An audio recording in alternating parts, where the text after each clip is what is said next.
Hi friends, ఎలా ఉన్నారు? అందరికీ నమస్కారము. రైతులకు శుభవార్త. కేంద్ర ఆర్థిక మంత్రి నిర్మలా సీతారామన్ గారు రైతులకు గుడ్ న్యూస్ చెప్పారు.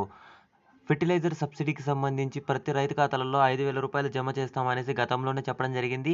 దీనికి సంబంధించి ఒక లేటెస్ట్ అప్డేట్ అయితే రావడం జరిగింది. దీనికి సంబంధించి పూర్తి విషయాలు ఈ వీడియోలో తెలుసుకుందాం ఫ్రెండ్స్. వీడియో నచ్చితే ఒక లైక్ చేయండి. ఇలాంటి వీడియోలు ఇంకా కావాలంటే ఛానల్‌ని సబ్స్క్రైబ్ చేయండి. ఫెర్టిలైజర్ సబ్సిడీకి సంబంధించి గతంలోనే రూ. 5,000 ప్రతి రైతు ఖాతాలో జమ చేయాలనేసి కేంద్ర ఆర్థిక మంత్రి నిర్మలా సీతారామన్ గారు చెప్పడం జరిగింది.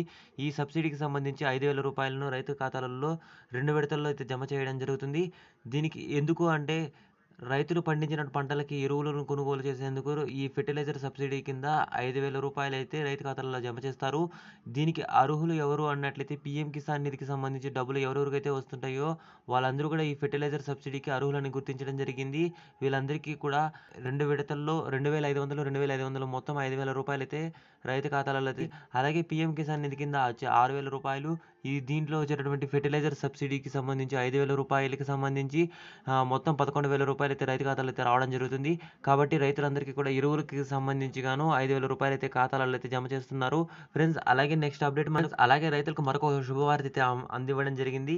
పండగ సమయంలో రైతులకు ప్రయోజనం చేకూరేందుకు ఇఫ్రో ఎరువుల ధరలను భారీగా తగ్గించింది. 20-20-0-13 ధరను రూ. 50 అయితే తగ్గించడం జరిగింది. ఇప్పుడు ఒక బస్తాకి సంబంధించి రూ. 50 తగ్గించారు.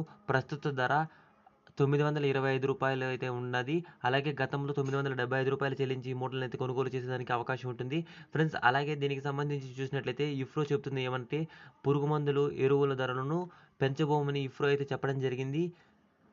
ఇఫ్రో సల్ఫర్ ధరను టన్నుకు రూ. 1,000 మేర తగ్గించామనేసి ఎన్‌బీకే, డీఏపీ ఎరువులను కూడా తగ్గించిన సంగతి గతంలోనే చెప్పడం జరిగింది. మరొక వైపు కేంద్ర ప్రభుత్వం రైతులకు పండించిన పంటలకు గిట్టుబాటు ధరకే కొనుగోలు చేసేందుకు ప్రభుత్వం అయితే చర్యలు తీసుకుంటుంది. ఏకంగా రైతుల దగ్గర నుండి పంటలను కొనుగోలు చేసి వాళ్ళకి గిట్టుబాటు ధర అందివ్వాలని చెప్పేసి చెప్పడం జరుగుతుంది.